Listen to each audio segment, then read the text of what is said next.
आपको बार बार रिमाइंडर मिलता रहता है कि फिर आप कितना यानी कि आगे बढ़ चुके हैं अपने गोल की तरफ और कितना और मेहनत करने की ज़रूरत है या किस स्पेसिफिक जगह पे मेहनत करने की ज़रूरत है। आखिरी जो डिसिप्लिन है, द डिसिप्लिन ऑफ एग्जीक्यूशन, वो ये है कि create a cadence of accountability. Cadence मतलब कि कोई एक होनी चाहिए, कोई चीज़ होनी चाहिए आपको जो अकाउंटेबल ठहराए।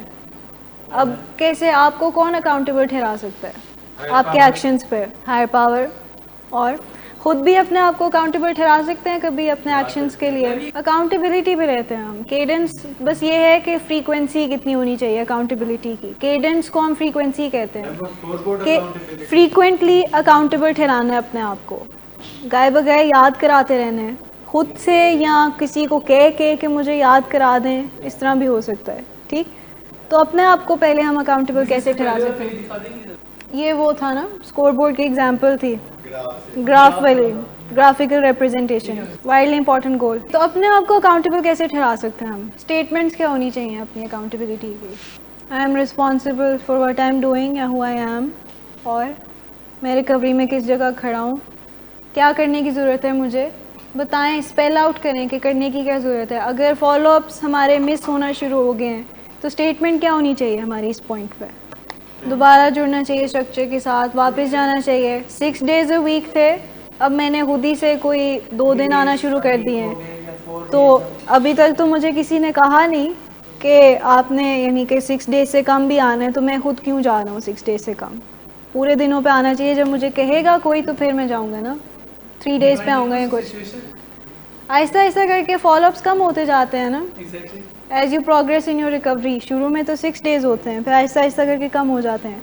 तो कभी कभार ऐसे होता है खुद से भी डेज कम कर लेते हैं अपनी मर्ज़ी से। जैसे सेल्फ मेडिकेशन होती है तो अपनी मर्ज़ी से डेज कम कर लेते हैं कि सिर्फ डॉक्टर साहब वाले सेशंस में चला जाऊँगा, बाकी सेशंस अटेंड करने की ज़रूरत नहीं है मुझे, डॉक्टर साहब वाले सेशंस ही तो ज़रूरी होते हैं या ये वो।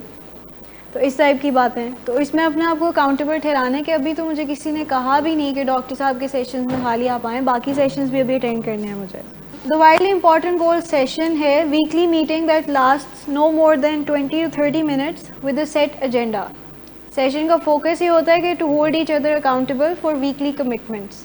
अब आप फैमिली के साथ ये कर सकते हैं कि हर हफ्ते बैठ के फैमिली के साथ बात कर सकते हैं, उनसे पूछ सकते हैं कि how do you view my progress in recovery, कि मेरी प्रोग्रेस क्या लग रही है आपको, कैसी चल रही है। कोई भी आपका वाइडली इंपॉर्टेंट गोल हो, कोई एक बताएं widely important goal. Running for a marathon, ठीक। अब उसके लिए आपको स्टैमिना बढ़ाना पड़ेगा आहिस्ता आहिस्ता करके। मैराथन जो लंबी आपने भागना होता है, हाँ रेस जो होती है, तो अच्छा आपने मैराथन भागना है, ठीक। तो उसके लिए पहले स्टैमिना बनाना पड़ेगा। रोज़ आहिस्ता आहिस्ता करके हमें माइल्स ऐड करने पड़ेंगे अपने रनिंग जो रोज़ हम करते हैं उसमें माइल्स ऐड करने पड़ेंगे। तो इसमें किसी एक को हम हायर पावर कर सकते हैं ना, रख सकते हैं कि जो हमें ज़रा वापस प्रोग्रेस पे या ग्राउंडेड रखे हमें। स्कोर बोर्ड भी कोई एक पर्सन भी हो सकता है जो आपको, कोच हो सकता है या आपकी फैमिली हो सकती है जो आपको मोटिवेट करती रहे कि आज इतना भागा है तो नेक्स्ट लाइक 0.5 माइल्स बढ़ा देना। उनके साथ सेशन होगा, उनके साथ बैठ के तो फिर यानी कि उनसे बातचीत करके पूरे वीक का जो हमारी कमिटमेंट्स थी, तो हमारी जो वीकली कमिटमेंट्स थी वो हमने पूरी की हैं। जो हमने गोल सेट किए थे कि इस वीक में ये छोटे छोटे गोल्स हमने कंप्लीट करने हैं, क्या हमने कंप्लीट भी किए हैं, आपने क्या किया है। वाइडली इंपॉर्टेंट गोल यहाँ पे इस सेंस में बात हो रही है कि किसी कंपनी का वाइडली इंपॉर्टेंट गोल है। तो इंडोर्स में रह के जैसे अरसलान साहब ने बात की कि शेप में रहना, टू स्टे फिट। जाहिर सी बात है मेडिसिन की वजह से थोड़ी भूख ज़्यादा लगती है, हम खाना ज़्यादा खाते हैं, तो हम पोर्शन कंट्रोल कर सकते हैं, एक्सरसाइज कर सकते हैं, रूम में वॉक कर सकते हैं। वो हेल्दी नहीं है एक टाइम का मील छोड़ना। हम रेकमेंड नहीं करते कि कोई भी मील स्किप करें, पोर्शन कम कर दें। मील सारे लें टाइम पे लेकिन पोर्शन उसका कम कर दें, क्योंकि जब आप मील स्किप करते हैं तो आप भूखे रहते हैं, वो रेकमेंडेड नहीं होता। ख़ास तौर पे जब हम ट्रीटमेंट में होते हैं, उससे मूड ख़राब हो सकता है, इरिटेशन हो सकती है, एजिटेशन, एंग्जाइटी आ सकती है। तो इसलिए खाना मील सारी लें, बस उसका पोर्शन कम कर दें। अगर आपको लग रहा है कि यू आर गेनिंग वेट या आपको कंट्रोल करने की ज़रूरत है वेट पे, तो इसमें हम यानी कि ये देखते हैं कि हमारा प्रोग्रेस कितना चल रहा है। हम स्कोर बोर्ड जो है इस मीटिंग में प्रेजेंट कर सकते हैं अपना स्कोर बोर्ड कि यहाँ से इतना इतना प्रोग्रेस आया है। दूसरे लोग आपको अकाउंटेबल ठहरा सकते हैं कि ये इतना लैग क्यों आया, नीचे क्यों गए हो इस पॉइंट पे। तो वो आपसे पूछ सकते हैं इसमें कि अगर इतना नीचे गए हो तो इसमें मसला क्या हुआ था, ये फॉलो क्यों नहीं हुआ, इस दिन एक्सरसाइज क्यों नहीं कर सके, इस दिन भागे क्यों नहीं, इस दिन कम क्यों भागे हो, इस टाइप की चीज़ें। जो अकाउंटेबल विग सेशन है उसकी दो चीज़ें हैं कि it should be held on the same day and time every week. Consistency is critical. Same day and time every week क्यों ज़रूरी है? आगे पीछे हो जाए तो क्या होगा? तो अगर हफ्ते में हम एक मंडे को कर रहे हैं तो अगले दिन हमने वेंसडे को कर दिया तो क्या होगा? ये एक चीज़ में हेल्प भी करती है जो हमने शुरू में बात की थी स्मार्ट गोल्स वाली। उसमें जो लास्ट चीज़ थी कि टाइम बाउंड होते हैं goals.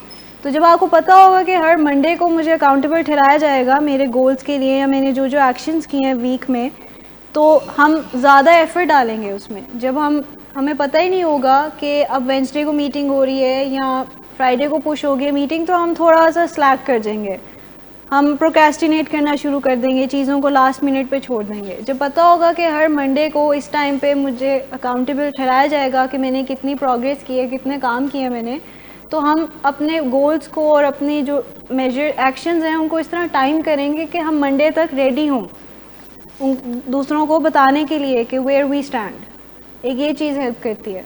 The whirlwind is never allowed in a विग session no matter how urgent it may seem. whirlwind से मतलब है कि कोई एक्स्ट्रा चीज़ें, आसपास की चीज़ें जो हुई वो इस सेशन में अलाउड नहीं होती हैं। इससे ये होता है कि फिर जो हमारा टॉपिक है हम उससे हट जाते हैं। लीड मेजर्स यही होंगे ना कि एक तो एब्सटिनेंट रहना, दूसरा स्लिपरी फ्रेंड से दूर रहना, कम्युनिकेशन बेहतर करना, फैमिली के साथ रिलेशनशिप बेहतर करना, फॉलोअप्स पे आना, ये सारे लीड मेजर्स होंगे। लैग मेजर्स यही होंगे कि कितनी देर आप सोब्राइटी में रहे हैं या एब्सटिनेंस रहे हैं, एब्सटिनेंट में रहे हैं, आउटडोर्स के कितने दिन हो गए हैं, ये सारे आपके लैग मेजर्स होंगे। इवेंचुअल गोल रिकवरी है तो रिकवरी से पहले ट्रीटमेंट आता है ना।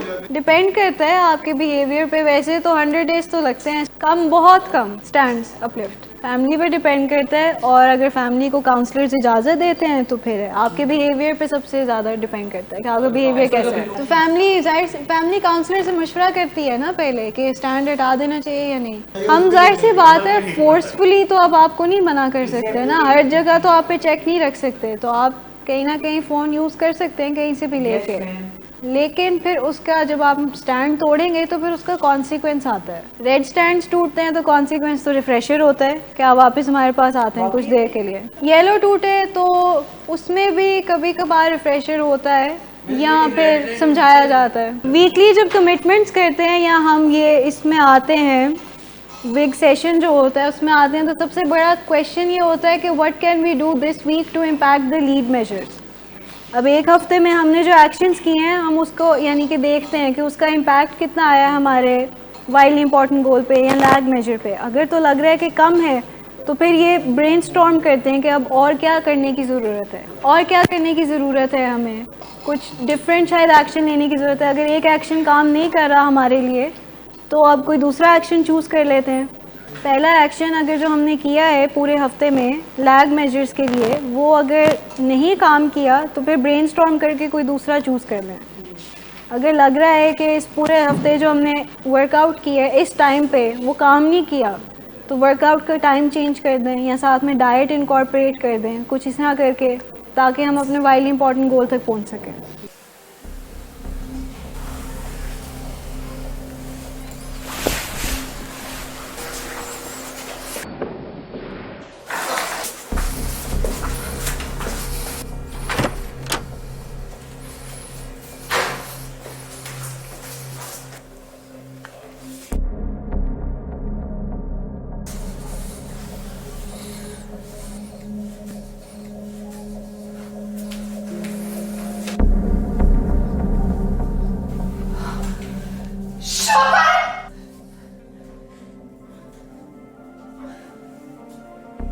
शराब नोशी की वजह किरदार की खराबी नहीं, मूड की खराबी है।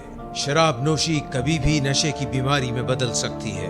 नशे की बीमारी हर स्टेज पर काबिले इलाज है। मदद हासिल कीजिए क्योंकि वो ऐसा नहीं करेगा। विलिंग वेज से मदद हासिल कीजिए, कहीं से भी मदद हासिल कीजिए, लेकिन फौरी मदद हासिल कीजिए। जिस मोज़े के इंतजार में आपने बहुत देर कर दी, अब वो दस्तक दे रहा है। मदद हासिल कीजिए, मदद हासिल कीजिए, मदद हासिल कीजिए। Each weekly commitment must meet 3 standards. सबसे पहला है कि represent a specific deliverable. Commit to exactly what you will do, when you do it, and what you expect the outcome will be. ये वही बात है कि इसको और यानी कि स्पेसिफिक होना चाहिए कि अब अगले आने वाले हफ्ते में मैंने करना क्या है, किस टाइम करना है और करना किस तरीके से है, और यानी कि आउटकम क्या आएगी उसकी। तो 2 एग्जांपल्स हैं इसकी कि फोकस ऑन ईटिंग बेटर। इसमें मसला क्या है कि focus on eating better, better बहुत वेग सी टर्म है ना, यानी कि वो बात आ गई कि I try to be better. What do you mean by better, कि करना क्या है? कहते तो सब है ना, I try to get better या I try to be better, लेकिन स्पेसिफिकली करना क्या है जो कि हमें बताएगा कि you are getting better. Focus on eating only 1600 calories per day, ये थोड़ा और स्पेसिफिक हो गया है। दूसरी चीज़ है कि it must influence a lead measure. Negotiate lower price for food of upcoming event. इसमें क्या मसला है? Call 10 previous clients from past 2 years to see if they have any upcoming events. इससे क्या होगा अगर हम अपने previous 10 clients जो 2 साल से हमारे साथ काम कर रहे हैं उनको कॉल करें, इससे होगा क्या? अपकमिंग इवेंट्स हैं और फिर उसके हिसाब से नेगोशिएट करेंगे प्राइस को कि कितनी प्राइस होनी चाहिए या मार्केट ट्रेंड क्या चल रहा है, ये सब कुछ। थर्ड है कि टाइमली होना चाहिए। If the real impact of your commitment is too far in the future it won't help to build the weekly rhythm of winning. वो वाली बात कि take it one day at a time. अगर हम बहुत आगे इन द फ्यूचर सोचेंगे तो हम इन बिटवीन जो सारा टाइम है वो भूल जाएंगे कि उसमें करना क्या है। वीकली सेट करेंगे तो ज़्यादा आसान होगा हमारे लिए उसको फॉलो करना, बजाय कि हम फ्यूचर के बारे में सोचें कि कमिंग 4-5 मंथ्स में जो करना है उसके लिए फिर हमें एंग्जाइटी बहुत ज़्यादा होगी कि अब करना क्या है, कैसे करना है इसको अचीव। लेकिन अगर हम वीकली गोल सेट कर देंगे कि इस वीक में ये करना है तो वो थोड़े लिए हमारे ज़्यादा आसान हो जाएगा। अगर हम उसको और कम कर दें, one day at a time कर दें तो ज़्यादा आसान हो जाएगा। क्यों कहते हैं हम टास्क क्यों है ये आपका कि take recovery one day at a time, और आप फोकस भी कर सकेंगे ना कि आज का दिन अच्छे से गुजारना है, कल जब आएगी फिर कल का दिन अच्छे से गुजारेंगे। आज का दिन तो मैं अच्छे से गुजारूँ ना, तो इसी तरह करके सारे फिर दिन अच्छे गुजरते हैं आहिस्ता आहिस्ता। अच्छा, तो इसकी एग्जांपल है focus on slide show images for the presentation, और जो सही वाली है कि focus on win writing 3 sample social media post for the digital market portion of our presentation. यानी कि थोड़ा सा हम एग्जाम्पल दे के उनको बता रहे हैं कि एग्जैक्टली होगा क्या, पोस्ट में क्या आएगा, करना क्या है, थोड़ा सा और एक सैम्पल प्रोवाइड कर रहे हैं उनको। 3 पार्ट एजेंडा ऑफ विग session. Account, report on commitments. Account का है कि जो कमिटमेंट्स थी उस पर रिपोर्ट देना कि मैंने इस हफ्ते की जो कमिटमेंट थी वो कितनी की, पूरी की हैं या नहीं की हैं। I committed to research best practices of email marketing campaigns for the entertainment industry and here's what I found. कि जो कमिटमेंट्स थी उसके बारे में आपने कोई रिसर्च की कि ये लीड मेजर काम कर रहा है या नहीं कर रहा। मैंने रिसर्च की है कि इस लीड मेजर की जगह कुछ और अप्लाई करके देखते हैं। अगर आपका वाइडली इंपॉर्टेंट गोल है किसी के साथ रिलेशनशिप बेहतर करना और आप किसी से असर्टिवली बात कर रहे हैं और वो इतना काम नहीं कर रहा, अगला बंदा थोड़ा सा ऑफेंड हो रहा है आपकी बात से, तो फिर आप सोचेंगे कि सुनना नहीं चाह रहा, तो फिर कोई और तरीका ढूंढेंगे उससे बात करने का। मे बी असर्टिवनेस उसके साथ काम नहीं कर रही है तो कोई और कम्युनिकेशन स्टाइल अप्लाई करेंगे उसके साथ, कोई दूसरी चीज़ देखेंगे कि जो काम करेगी। ये टॉपिक जो है 4 डिसिप्लिन्स ऑफ एग्जीक्यूशन, वैसे तो ये मार्केटिंग फर्म्स या कंपनीज़ के लिए, ऑर्गेनाइजेशंस के लिए, लेकिन इसको हम अपनी लाइफ पे भी अप्लाई कर सकते हैं 4 डिसिप्लिन्स को, कि हमने एग्जीक्यूट कैसे करना है, अपनी लाइफ को डिसिप्लिन्ड कैसे रखना है। Again these are just general examples to show उसका कि टॉपिक के बारे में। असर्टिवनेस मैं इस सेंस में बात कर रही हूँ कि अगर हमारा वाइडली इंपॉर्टेंट गोल है किसी के साथ कम्युनिकेशन बेहतर करना और हम किसी के साथ हमने एक हफ़्ता असर्टिवनेस अप्लाई की है, लेकिन हुआ ये है कि वो असर्टिवनेस से समझ नहीं पा रहा हमारी बात, ऑफेंड हो रहा है, गुस्सा हो रहा है, उसको ये बात बहुत बुरी लग रही है हमारी कि हम थोड़ा सा डायरेक्ट हो रहे हैं उसके साथ, इवन तो हम रिस्पेक्टफुली डायरेक्ट हो रहे हैं लेकिन वो ऑफेंड हो रहा है। तो मे बी अब हमें कोई न्यू स्ट्रैटेजी अप्लाई करनी चाहिए, कि कोई नया कम्युनिकेशन स्टाइल अप्लाई करना चाहिए, कि अगर असर्टिवनेस नहीं काम करी तो कोई और तरीका इस्तेमाल करके देखते हैं जो कि अच्छा यानी कि हो। ज़रूरी नहीं है कि अग्रेसिव ही हो, लेकिन किसी और तरीके से थोड़ा समझा सकते हैं। मे बी इतना ज़्यादा डायरेक्ट ना हो उसके साथ, किसी और की हेल्प ले लें, कोई और पर्सन बीच में आ जाए, कुछ टाइम दे दें उसको। बिल्कुल।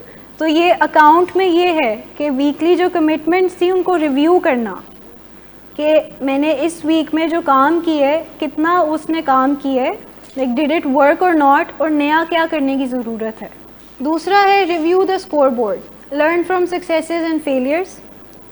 के स्कोर बोर्ड को देखेंगे तो हमें पता होगा कि हम कहाँ पे सही जा रहे हैं, कहाँ पे लैग कर रहे हैं, तो कहाँ पे अपने आप को इम्प्रूव करने की ज़रूरत है या बेहतर होने की ज़रूरत है। और तीसरा है plan, clear the path and make new commitments, कि अब ये सारी चीज़ें जो हमने देख ली है स्कोर बोर्ड में, जो हमें चीज़ें फेलियर्स की तरफ लेके जा रही थी, उनको हम क्लियर कर दें और कोई नई चीज़ लेके आएँ उसमें, जो कि हमें सक्सेस की तरफ थोड़ा सा लेके जाएगी। बेनिफिट्स ऑफ अ विग सेशन, कोलैबोरेटिव थिंकिंग, जब आपके साथ कोई और एक माइंड जॉइन होगा तो आपको हेल्प कर सकेगा ना। रिकवरी में भी हम ये कहते हैं ना कि you not alone in this, आपकी फैमिली आपके साथ है, आपको हेल्प कर रही है। कहीं पे आपको प्रॉब्लम आ रही है तो फैमिली हेल्प करती है ना उस चीज़ में। आप किसी से बात करते हो, काउंसलर से बात कर लेते हो, counsellor can provide a solution. Team decision making, अब सारे सिंस एक टीम में हैं, अब यानी कि हमने नई एक रिकवरी टीम बना ली है ना। पहले तो 2 टीम्स थी कि हम एक तरफ थे, फैमिली एक तरफ थी, अब हम फैमिली के साथ हैं। तो टीम डिसीजन मेकिंग होगी कि बेहतर क्या है मेरे लिए भी, और फैमिली को क्या लगता है मेरे लिए बेहतर क्या है, तो इकट्ठे मिलके डिसीजंस बनाना। Helping one another, collaborative thinking में हेल्पिंग तो नहीं आ रही, कोलैबोरेटिव थिंकिंग में तो इकट्ठे मिलके एक गोल की तरफ जा रहे हैं। कोई पर्सन है, लेकिन हेल्पिंग वन अनदर में हमारी तरफ से भी कोई हेल्प आ सकती है ना। पहले 2 में तो अगर दूसरे हमें हेल्प करें किसी चीज़ में, तो हम हेल्पिंग वन अनदर में अपनी भी तो कोई राय दे सकते हैं हेल्प करने के लिए। घर पे कैसे हेल्प कर सकते हैं? आउटडोर्स में जाके, बिहेवियर के थ्रू, और स्टैंड्स को फॉलो करना, फैमिली को हेल्प करना होगा, वो अपने आप को हेल्प करना है। घर के काम में हेल्प कर सकते हैं, अपनी रिस्पॉन्सिबिलिटी खुद लेके उनको हेल्प कर सकते हैं कि उनको हमारी ज़्यादा टेंशन ना लेनी पड़े। ग्रेट मोटिवेटर ऑफ परफॉर्मेंस, आपकी परफॉर्मेंस देख के मोटिवेशन मिलती है और काम करने की और बेहतर होने की। अच्छा, engages everyone in problem solving, सब सारे इकट्ठे होंगे तो प्रॉब्लम ज़रा जल्दी और अच्छे इफेक्टिवली सॉल्व हो सकेगी, बजाय कि हम खुद ट्राई करते हैं प्रॉब्लम सॉल्व करते हुए। प्रमोट्स शेयर्ड लर्निंग, और लास्ट है कि brings out the best thinking from every team member, कि जो नेगेटिव थिंकिंग या इस तरह की कोई चीज़ें थी वो कम हो जाती हैं, बेस्ट थिंकिंग आती है, everyone's on their best behaviour, positive behaviour. ठीक, रिकैप है, इसके बाद हमारे 4 डिसिप्लिन्स ख़त्म हो जाएंगे। डिसिप्लिन्स जो थे वो ये थे कि focus on the widely important, act on lead measures, keep a comparing score board and create a cadence of accountability. 3 चीज़ें जो जेहन में रखनी होती हैं जब हम 4 डिसिप्लिन्स पढ़ रहे होते हैं, वो ये है कि इट रिक्वायर्स सस्टेन्ड कमिटमेंट, कि कमिटमेंट रहनी चाहिए। जहाँ पे आपकी कमिटमेंट थोड़ी कम होगी, वाइडली इंपॉर्टेंट गोल्स मीट नहीं होंगे। कमिटमेंट मेंटेन रखनी होती है। रिकवरी में भी यही रिक्वायर्ड है ना कि कमिटमेंट होनी चाहिए। जब कमिटमेंट कम होगी थोड़ी, तो हम क्या होता जाएगा, प्रायोरिटीज़ चेंज हो जाएंगी हमारी। और रिकवरी को यानी कि हम इतनी प्रायोरिटी नहीं देंगे, दूसरी चीज़ों को ज़्यादा देंगे, कमिटेड नहीं रहेंगे टुवर्ड्स रिकवरी, तो चांसेस ऑफ रीलैप्स इंक्रीज हो जाएंगे। फिर रिकवरी तो एक लार्जर टर्म है ना, उसमें सारी चीज़ें आती हैं। फिर बिल्कुल हेल्थ आती है, रिलेशनशिप्स आते हैं, एब्सटिनेंस, सोब्राइटी, ये सारी चीज़ें एक वाइडर टर्म रिकवरी के अंदर ही आते हैं। If you want to achieve a certain goal, don't focus on the goal itself but on the lead measures that drive the गोल।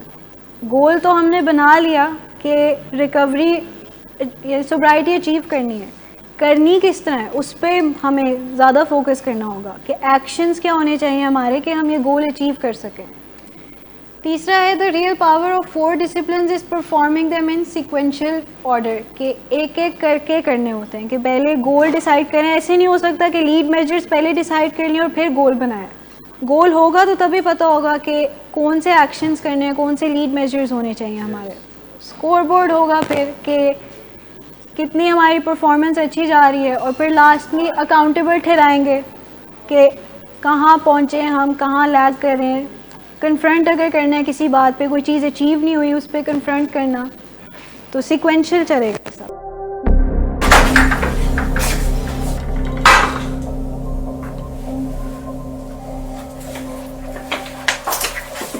आज फिर पी कर आए हो? मेरा नहीं तो इन बच्चों का ही ख्याल कर लो। बंद करो तुम अपनी बकवास। लेकिन तुम अपनी घटिया हरकतों से बाज मत आना। तुम हो ही घटिया इंसान। तुम होती कौन हो मुझे रोकने वाली? तुम्हारे बाप के बाल की पीता हूं क्या? शराब नोशी की वजह किरदार की खराबी नहीं, मूड की खराबी है। शराब नोशी कभी भी नशे की बीमारी में बदल सकती है। नशे की बीमारी हर स्टेज पर काबिले इलाज है। मदद हासिल कीजिए, क्योंकि वो ऐसा नहीं करेगा।